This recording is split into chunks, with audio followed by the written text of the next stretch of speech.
Bismillahirrahmanirrahim. Assalamualaikum warahmatullahi wabarakatuh. Alhamdulillahilladzi ja'alal izzata bittiba'i sabilihil qawim. Asyhadu an la ilaha illallah wahdahu la syarikalah alladzi yaf'alu shawaba li'annahu al-khallaqul alim. Wa ashhadu anna sayyidana wa nabiyyana Muhammadan abduhu wa rasuluh safwatul hudati ila siratil mustaqim. Allahumma salli wa sallim wa barik ala sayyidina Muhammadin wa ala alihi wa ashabihi dzawil qalbis salim, amma ba'd. Usikum wa iyaya bitaqwallah wa ta'atihi la'allakum tuflihun. Faqad qala Allah Ta'ala fil Qur'anil Karim, a'udzu billahi minasy syaithanir rajim. Bismillahirrahmanirrahim. Laqad kana lakum fi rasulillahi uswatun hasanah liman kana yarjullaha wal yawmal akhir wa dzakarallaha katsira. Shadaqallahul azim. Kita bersyukur dengan mengucapkan alhamdulillahirabbil alamin, subhanallah walhamdulillah wala ilaha illallah wallahu akbar wala haula wala quwata illa billahil alil azim. Zat yang maha kuasa lagi perkasa, hanya kepadanya kita bersyukur, hanya kepadanya kita memanjatkan puja dan puji serta doa. Semoga Allah menjadikan kita hambanya yang bersyukur dan bersabar dalam setiap ujian, insya Allah. Begitu pula salawat dan salam tidak lupa kita tuturkan selalu kepada manusia tersayang, Nabi akhir zaman, Nabi yang terakhir, penutup para nabi, Nabi besar Muhammad sallallahu alaihi wasallam. Semoga kita dapat mengikuti jejak dan napaktilas beliau sampai Allah ridho kepada kita semua, insya Allah, khususnya pendengar setia sejuk di hati. Sobatku, alangkah indahnya untuk Allah bantu dan menolong kita agar kita menjadi hambanya yang tahu diri, hambanya yang berterima kasih, hambanya yang taat, mengamalkan perintahnya, menjauhkan larangan-larangannya. Kita berdoa dengan melantunkan suratul Fatihah. Semoga Allah menjadikan kita, memberikan kita anugerah dan keistimewaan yang terbaik di dunia dan juga terbaik di akhirat. Al-Fatihah. A'udzu billahi minasy syaithanir rajim. Bismillahirrahmanirrahim. Alhamdulillahi rabbil alamin. Ar-Rahmanir Rahim. Maliki yaumiddin. Iyyaka na'budu wa iyyaka nasta'in. Ihdinas siratal mustaqim, siratal ladzina an'amta 'alaihim ghairil maghdubi 'alaihim waladdallin.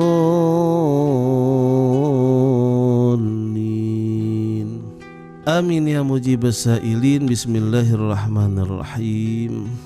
Mengikuti dan mencontoh tuntunan Nabi Shallallahu Alaihi Wasallam merupakan metode atau cara atau merupakan sistem yang paling mudah dan sederhana untuk memiliki akhlak yang mulia.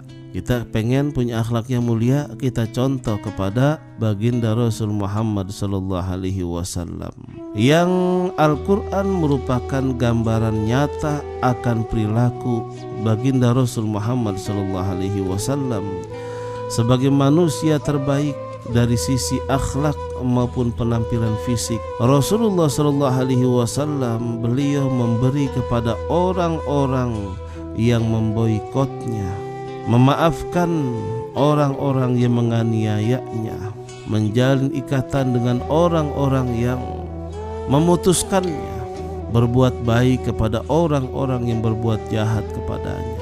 Nah, semua itu merupakan dasar-dasar akhlak Kemarin kita sudah menyinggung motivasi untuk kita berakhlak. Nah sekarang bagaimana kita berakhlak yang mulia? Tentunya kita mencontoh dari orang yang paling mulia yang diajarkan langsung oleh yang maha mulia, yaitu Rasulullah SAW Muhammad.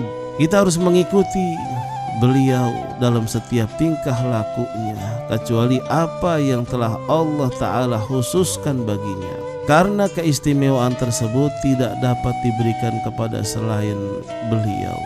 Seperti kenabian, kita tidak bisa menjadi nabi, tidak bisa mencontoh supaya kita menjadi nabi, karena kenabian itu khusus anugerah Allah untuk Nabi Muhammad SAW.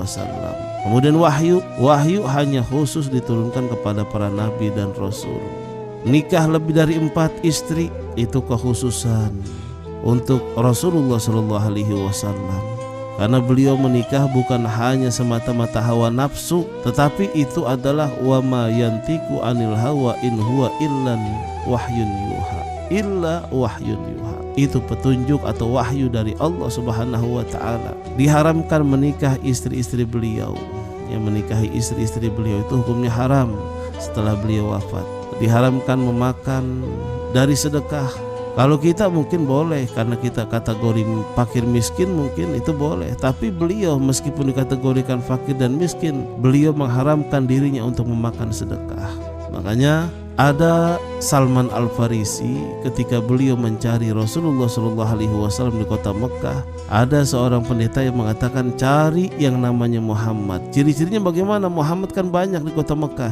Ciri-cirinya dia tidak menerima sedekah. Ditanyalah di kota Mekah, nama kamu Muhammad.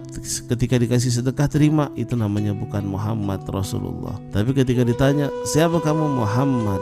Ketika diberikan sedekah dia tidak mau, mengharamkan dirinya untuk menerima sedekah. Nah itulah, ketika itu pula Salman Al-Farisi mengatakan asyhadu an la ilaha illallah wa asyhadu anna Muhammadan Rasulullah, masuk ke dalam Islam. Nah di antara contoh dari apa yang dicontohkan oleh Rasulullah SAW kepada umatnya, dari beberapa akhlak terpenting yang didakwahkan Nabi SAW dan dicontohkan dalam perilaku akhlaknya.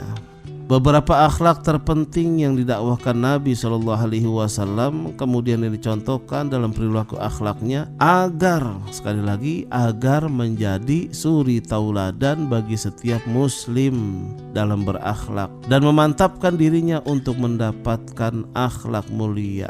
Allah berfirman dalam surah Al-Ahzab ayat 21 nih, kita hafal semuanya nih, hampir setiap musim maulid dibacakan. Laqad kana lakum fi rasulillahi uswatun hasanah, sungguh sudah ada pada diri Rasulullah itu bagi kalian contoh yang baik. Liman kana yarjullaha wal yawmal akhir, bagi orang-orang yang mengharap rahmat Allah dan juga kedatangan hari kiamat, dan dia banyak menyebut Allah. Wa zakarallaha katsira. Jadi Allah sudah mendeklarasikan bahwa di diri Nabi Muhammad ada contoh buat kita yang baik, uswatun hasanah.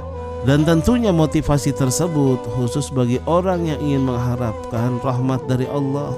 Jadi kalau kita mencontoh Rasulullah dengan akhlak-akhlak yang mulia, kita akan mendapat rahmat dari Allah dan juga rahmat pada hari kiamat nanti. Setelah itu merealisasikannya, salah satu akhlak yang mulia yang Rasulullah SAW sering contohkan adalah berzikir kepada Allah Subhanahu wa Ta'ala sebanyak-banyaknya.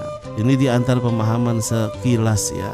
Kemudian ada juga Rasulullah SAW disinggung dalam Al-Quran dalam surah Al-A'raf ayat 199.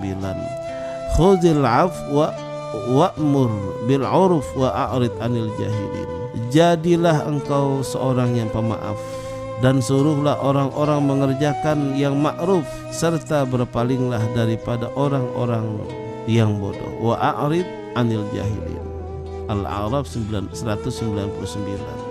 Jadi Rasulullah SAW seorang yang sangat pemaaf, sudah disakiti, kemudian belum dia minta maaf sudah dimaafin sama Rasulullah. Kemudian orang yang paling pertama, wa'mur bil 'urf, menghidupkan amar ma'ruf nahi munkar. Kemudian orang yang paling pertama pula berpaling dari orang-orang jahiliyah.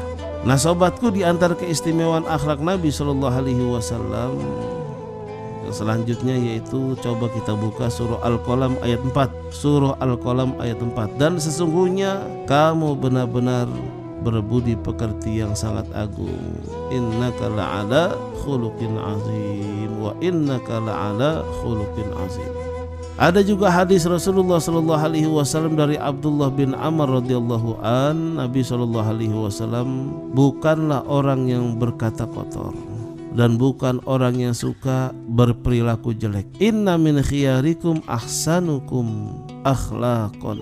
Sesungguhnya orang yang terbaik di antara kalian, kata Rasulullah sallallahu alaihi wasallam, ialah yang terbaik akhlaknya. Yang terbaik akhlaknya. Ini hadis muttafaq alaih nih. Inna min khiyarikum ahsanukum akhlaqan.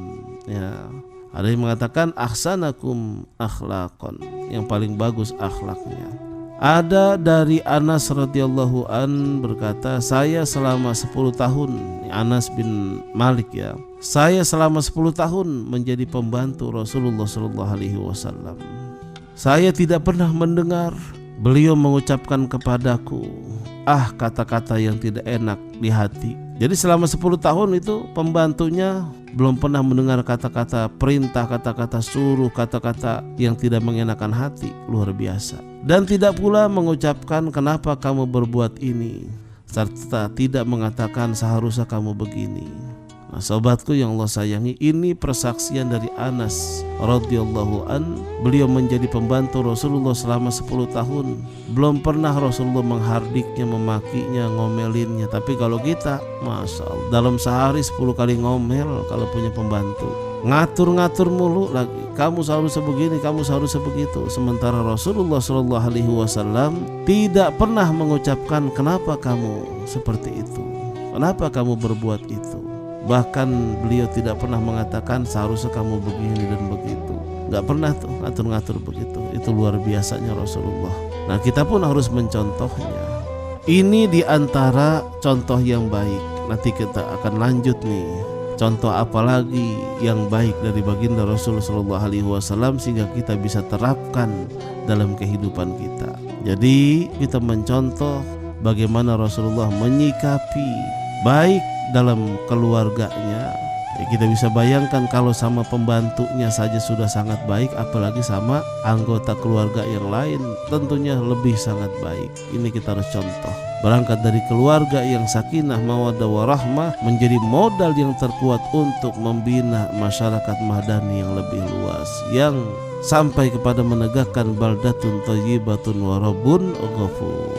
Insyaallah mudah-mudahan ada manfaatnya, bisa menambah kekuatan iman dan Islam kita. Ala yallah binazra minal ainir rahimah tudawi kullama bi min imradin sakima. Ala yallah binazra minal ainir rahimah tudawi kullama bi min imradin sakima.